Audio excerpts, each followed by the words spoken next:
we've done like no outbound marketing now. Honestly, I would say that's not true. We did a tiny bit of outbound marketing when it comes to foreclosures only. That's what I we was only gonna have. ask that. Yeah, Yeah. we only have one caller calling outbound on that. But Okay. like foreclosures are weird right now. I'm not gonna lie. Like they're not what they were last year. Partially because I don't know if there's still a moratorium. I don't think there's a moratorium in place because of the hurricanes. But like it just they haven't been producing. People are just kind of still dragging their feet. And I think there's not a lot of urgency in foreclosures right now, which is just strange because last year we had gotten like 6 foreclosure contracts last year. So it was significantly different than it Yeah. is now. So very, very strange. Don't know why. And so now we've just been focusing on our inbound leads. And one of the things that like I've been reading and noticing, like I read a thing yesterday, actually, Alex Hermosi, and this is very important for everybody.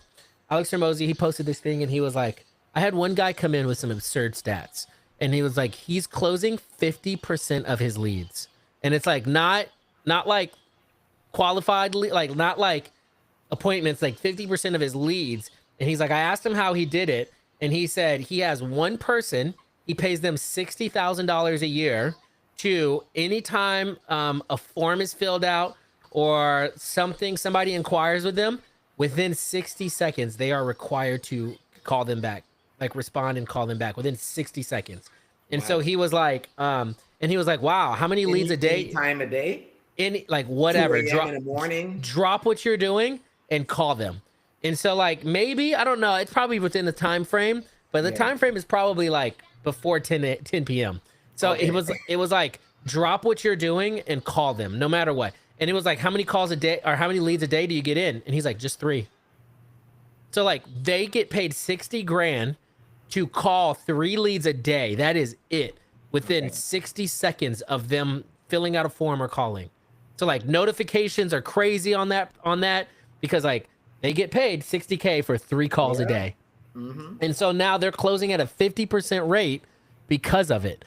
Nice. So like Nice.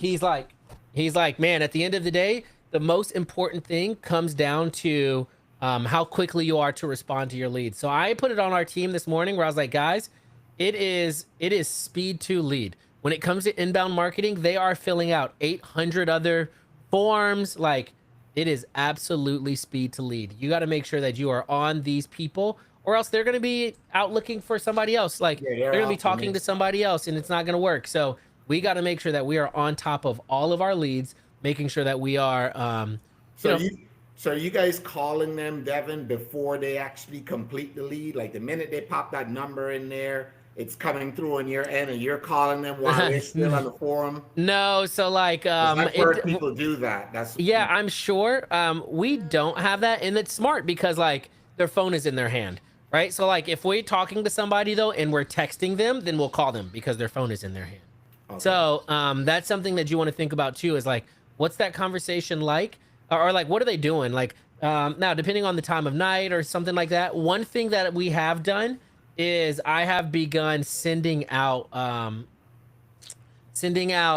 like a text message. So we have the initial text message that says like, hey, thanks so much for filling out our form. If they don't end up responding, we send a Calendly link for them to book an in-person appointment. And we actually have some people do that. They'll just book an in-person appointment, won't even call us back, won't even respond. They just want Yeah. us to come back out to the house. So we set up Calendly specifically to book an in-person appointment for that, and it's worked.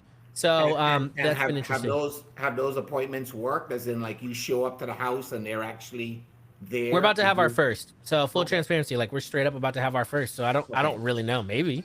Yeah, I I'm hope curious so. to know the quality of that. Like, do they actually? Yeah, I'm That sure would you be guys are awesome. sending them reminders and all that stuff too, right? Yeah, so we have the system in place, and then also we call them just to qualify the lead to make sure, because like anybody can set an appointment, but you want to still make sure it's a qualified lead that Okay, then sends you that info to set up that appointment. So we still do try to qualify that lead as much as possible. gotcha. Give me a quick second. Yeah. Whoa, whoa, whoa, whoa, whoa, whoa, whoa.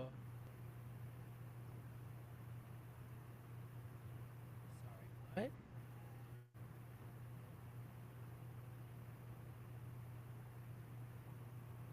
what? What?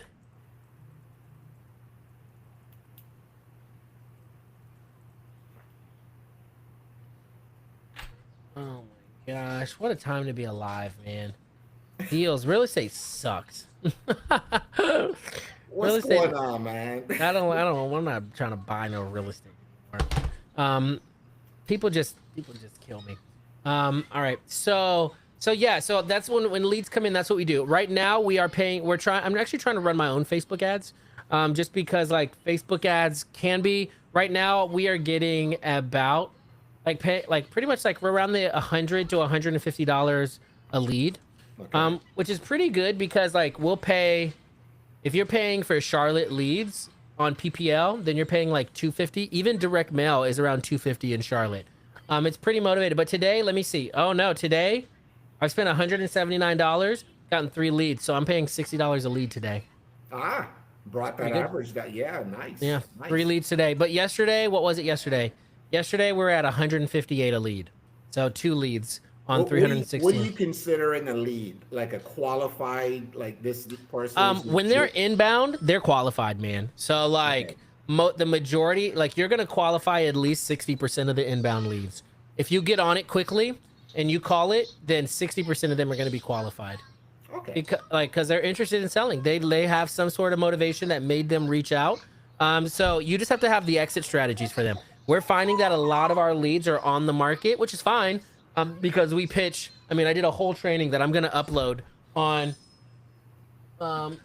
sub 2 seller financing and wrapping it. I did a massive training with my team that I'm gonna upload for everybody, and it was a good because it was a new staff member, so I had to really break it down for him. So like that's gonna be that I'm gonna upload that, and that's gonna be really good. Okay. So yeah, I would say that's what a qualified lead for us is. Inbound is like, or not. Well, that's what it is for us. Inbound, most of them are qualified. Very few of them are just trying to get offers. Like less than 20% are just trying to get offers. Got you. Yeah, we get a lot of people that legitimately actually want to sell their house. Some of them, like though, are that within at that point, what you're battling is like how much they want for their house. A lot of them do want a lot. So then we just have to have the multiple. We just have to have the multiple. What do you call it?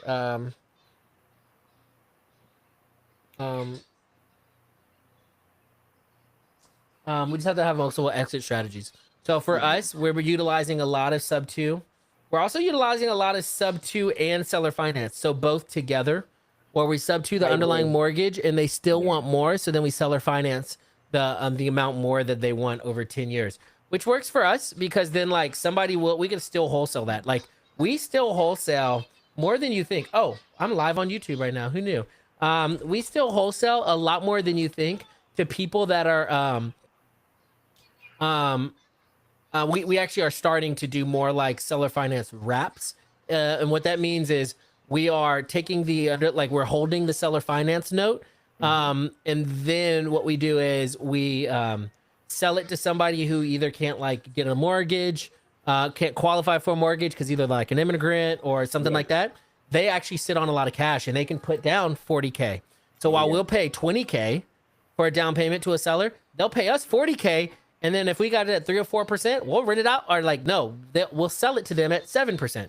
So then we're making a delta every month. We just hold the note. They own the house, so they're responsible for everything. And then all we're doing is making the delta or the difference between our underlying sub 2 note and then what they're paying us at 7% a month. So like, or 7% annually. So like, or yeah, 7% interest. So it works out really, really well, honestly. That's a good strategy. On those strategies, are you guys allowing them? Are you allowing their payment to satisfy the original payment, or you're handling that separately in case they're delinquent? You don't mess up. Yeah. So that's still like it's just an auto draft on our account. Yeah. It's an auto draft on our account, but then like their money comes to our account. So like it should wash, but if they don't just pay, you're still good. Yep, exactly. Okay, gotcha. Gotcha. So like that's kind of how we handle that, and it goes well, man. Like it's a fantastic thing because it provides opportunities for family. There's a lot of people that need homes that don't qualify for them, and we're able to give them those. So like it works out super well for a lot of people. Yeah, I know. Like in the Latino community, that's Exactly. a big market for it. 100%. And then perhaps even people that are like self-employed, that they're not bankable. They've written everything off, and That's exactly right. But they have cash. They're sitting on cash. They're ready for a down payment. And if they're not bankable, then the down payment's just a little bit more, the interest rate's a little bit more, but we are fine with doing it. Because ultimately we're just holding a note at that point. They're responsible for everything on the house. They own the house. You know, a few people that I had spoke to about that in the past that do it, they said that they found a sweet spot to be somewhere between 10 to 30 grand, no more than 30. They sort of, I don't know if you're finding, like you mentioned 40 earlier, are you finding that you're able to do those over 30 grand? 30 still, like 30 still works. It depends on how big the house is, right? So like, Okay. 30 is mostly what we've done. So, but 40 isn't like far fetched, depending on like, and then again, it goes down to like how much they want to put down Yeah. can lower their rate because we control that, right? If they want to put down 40, we'll go 6% instead of 7 or 8, you know? So like 6.5%. So then like whatever they put down, the more they put down, they lower their rate. I'm fine with that. What are you finding to be the best marketing tools for that? So Is it like we're, Facebook, for yeah, instance? yes. So like I was gonna say, sorry, we're just now learning this. Yes. And so there's a guy in Charlotte that does it really well, and he's bought a couple from us. So now we're partnering with him to do it so that we can really learn it because we get so many of these deals. But yes, the Facebook Marketplace and Craigslist are really good places for this because you're just gonna sell like you're just selling essentially you're just selling a seller finance. Just say like seller finance home and no bank needed, something like that. And you'll start to find homestead buyers. I actually know, and this is a good reminder because I know Pace Morby does this, and Pace they do open houses for these. So like Yeah. they have a group of buyers, and they'll just send it out to them and let them know that they've got a new house. And then let me see, open house for wrap buyers. I bet that's what this is called or something like that. So I'm gonna look for like see if Pace does any of these because I think at the end of the day, that's what I think that's like the best. Just do Uh, an open house and get everyone out to it, and that's I mean I think I'm pretty sure. I mean like I'm like 90% sure I heard him say that. So okay. I'm just gonna say wrap buyers. Understanding real estate wraps. So yeah, so I guess I'm going to just do a bunch of research on that because I do want to make sure like um yeah, I do want to make sure that you know, I want to build this out and like Yeah. because ultimately what happens too with this is like only one person can get your house, but all these people are looking for houses. So then what eventually could happen is you build up a list of people who want to buy these houses and like when it comes to inventory for that is low. Nope, like there's only a couple people doing that. So if you have a buyer's list for it, you got a buyer's list forever for it. You know what I'm saying? Makes sense. That makes Yep. sense. Um, give me a second. Yeah, go ahead.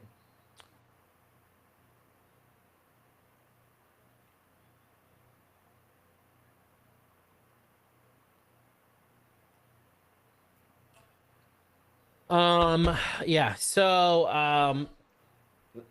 Can I go can I ahead. ask you a scenario about a like Yeah. I'm finding a Anything. lot of these foreclosures that I'm talking to, some of them have some pretty hefty arrears. Mm-hmm. I just kind of wanted to see how you would handle like let's give an example like 470 ARV, Mm-hmm.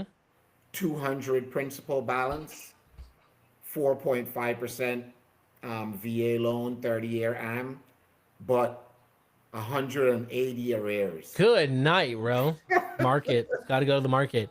Like What would there's you do to that? What would you do you with said that? 470 and then what's the 470 ARV? What's the 470 ARV, 200 principal balance, and 180 arrears. yeah, man. I mean What, that has to I mean like what would you do with that? I mean that's 300. You're at oh no, you're at 400. That's 400, 380. isn't it? Yeah, three, yeah, close to, yeah.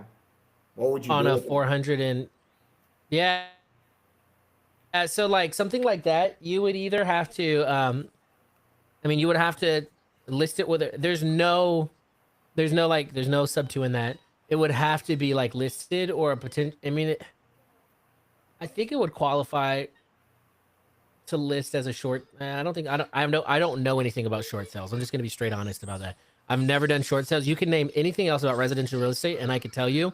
Short sales, I cannot tell you.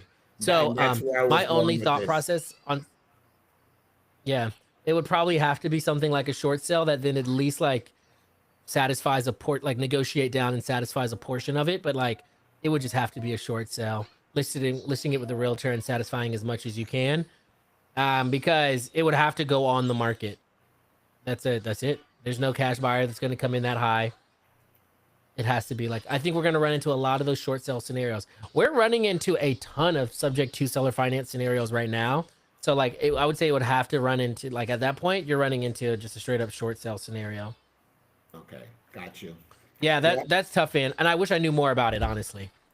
Yeah, I have a I have a couple that I'm actually forwarding in that direction down the there's a guy that's does a whole lot of these short sales. So I'm Good. sort of gonna funnel him down his path and see how it shakes out.